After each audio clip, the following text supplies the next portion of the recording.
Hello all, this is Chick Chang here with part 3 of Halo Contact Harvest Summary, so let's get to it.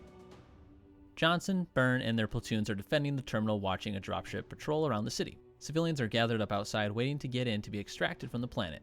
Jenkins asks Johnson about his family to see if Mack knows if they've made it yet. When he asks Mack, Mack shakes his head. Ponder tells Johnson and Byrne to go out on a warthog to see what they can do about the dropship. While on the road, they happen to see Maccabeus carrying a case and a civilian hostage. Johnson eventually rams Maccabeus with the warthog and slams him into a sedan, breaking his leg and badly injuring him. When a dropship closes in on them, Johnson points his gun at the brute, which delays gunfire from the ship, basically like, hey, you shoot at us, we're gonna kill him. He has Byrne get out and grab the civilian in the case and get back in the warthog. As soon as he's back in the warthog, Johnson slams it in reverse and they try to escape the ship. Mack tells them to lead him through a field. And when they do, Mack slams a bunch of the flying farm drones into the ship, causing it to crash. Dadab and the other Ungoi are sent to the Tiara over Harvest to defend it from the other humans. While there, Dadab finds the central hub and realizes that he needs Lighter to figure out what it all is. After some time, Dadab is able to make it back to the ship, finding out that Lighter was attacked by the Yamane for taking their job, and making them have to go fight on the ground. Lighter survives only because Tartarus's quick reflexes were able to kill a few of the attackers and make the others second guess. Maccabeus shows up and is able to get a slight hold of the Yamane. Dadab sees that Lighter created 4 more plows, which sends Dadab into a panic, begging forgiveness from him. Maccabeus sees the plows and seemingly likes them, but asks about weapons. Dadab suggests that the weapons could be welded on. The Ungoi tells the chieftain that it would be safer for Lighter on the Tiara, which he agrees with since the Yamane could just add the weapons for him. Johnson arrives in Utgard to be loaded on a flatbed taken to the mall. Ponder gets a hold of Johnson and Byrne, commanding them to the office. At the office, they are stripped of weapons and sent in to see Jillian, Ponder, Thune, and Mack having a heated conversation. After some time of arguing, Jillian tells Thune that he is relieved of governor position, at which he tells her to shove it, basically. The outside guards come in to point their weapons at Jillian, but Johnson and Byrne take them down swiftly. Jillian then shoots Thune in the chest, which Johnson and Byrne rush over, only to realize that she used TTR rounds. Mack reveals that he is Loki and tells them about a mission. Dadab brings Lighter back to the orbital and he floats still with his tentacles inside the control tower. It tells Dadab that he is trying to begin a conversation, and after some time passes, Lighter freaks out and tried to tell Dadab what the Jiralhane have done. However, they are interrupted when another Ungoi named Film arrives. He pushes by and notices nothing going on and asks about relics and food. Dadab says neither has been found, but if he goes to get another energy core, he can help with his work. Film tells him that he wants him to come with to go get the core since he doesn't trust him. They end up in a locker room looking for relics, and one of the other Ungoi in Film's group finds a box that has some sort of communication device. Dadab tricks the Ungoi into thinking that it's part of a set, and if they are able to find the other pieces of the set, they could get a big reward for it. He then tells him that he needs to go refill on his methane so he can get back to Lighter to see what he was talking about involving the Jiralhane. With Dadab gone, Lighter decides to connect back to take control of the tower to communicate with Loki more. He shows Loki the Oracle symbol and asks when they will show the others. Loki tells him tomorrow morning. Before Loki leaves, Lighter asks if he wants him to fix Sif, but Loki tells him that there is nothing left to fix. Which, without knowing the reason, is super messed up in my opinion. But there is a logical reason for it, you just kind of find it out later. The next morning on Harvest, Ponder walks down to the meeting area that was planned with the Jiralhane, still recovering from his hit by the hammer, and insists on being the one that goes to the meeting. The ship comes down and drops off a few Jiralhane that are on plows that were created by Lighter, which just so happens to be known as the choppers. Tartarus drives up to Ponder and gets off the vehicle to meet him. Ponder hands Tartarus the Oracle, which is just a device showing the symbol. Tartarus analyzes the device for a second while Ponder tells Loki to adjust his aim for a better shot. Loki tells Ponder he can give him about 10 seconds to get away, but Ponder wants to watch the show. Pulling out a Sweet Williams cigar, he lights it and watches the mass driver twice shoot into the Covenant ship, causing it to crash. Tartarus stabs Ponder through the gut, severing his spine and then dropping him on the ground, leaving him to bleed out. Ponder is able to get Loki to warn Byrne that ground vehicles are coming his way. During this, he can see the containers being sent up to the Tiara, which is the start of the extraction of civilians. Ponder then closes his eyes and, well, never opens them again.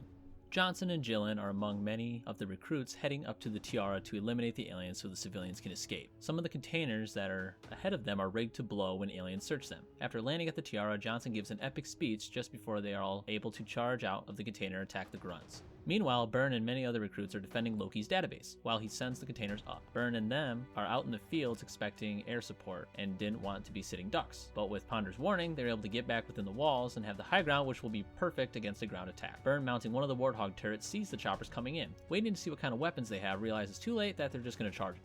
He bails out of the turret and everyone starts shooting the brute that almost kills him. But before they're able to kill him, the others start charging through the fence, causing everyone to have to split their targets.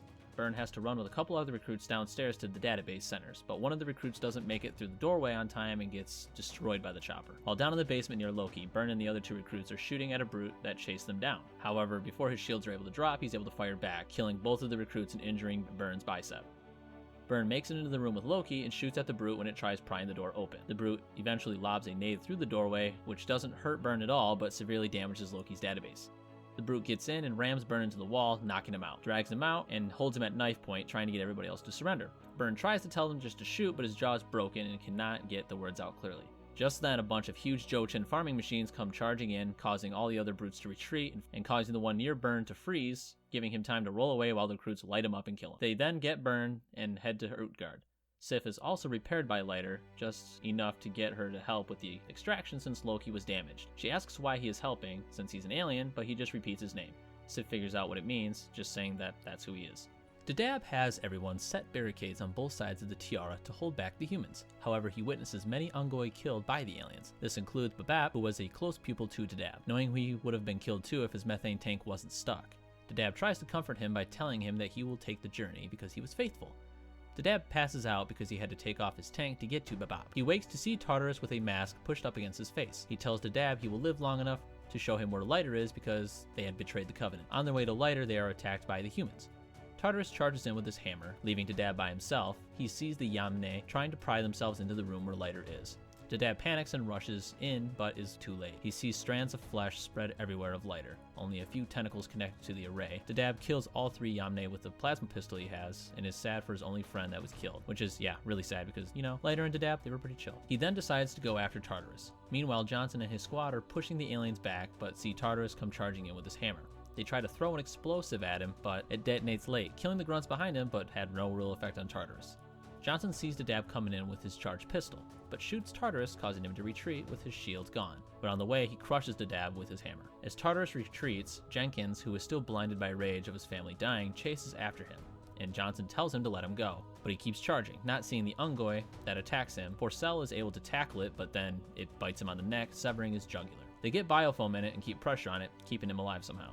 They find out that a strand broke, losing 11 pairs of the containers. Over 20,000 civilians lost. In the end, they all get to the propulsion pods.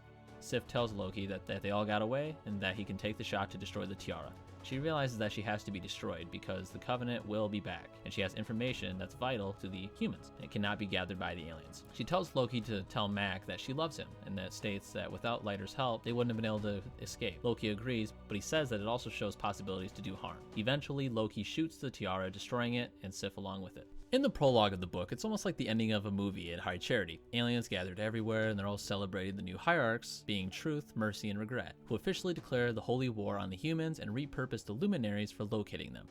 So basically continuing the lie, because without it, the Sandshroom will be nothing. Johnson is with Porcel, and Healy making sure that he's all good. Jenkins comes up and thinks that Porcel's not going to make it, but Johnson reassures him and tells him that he will make it, and that he isn't the only family he has. He has all of the people that are in the container with him, and if he wants, Johnson can make him a Marine, even put him in his squad. Jenkins likes the sound of that, and Healy asks him to make sure that all the other recruits are okay.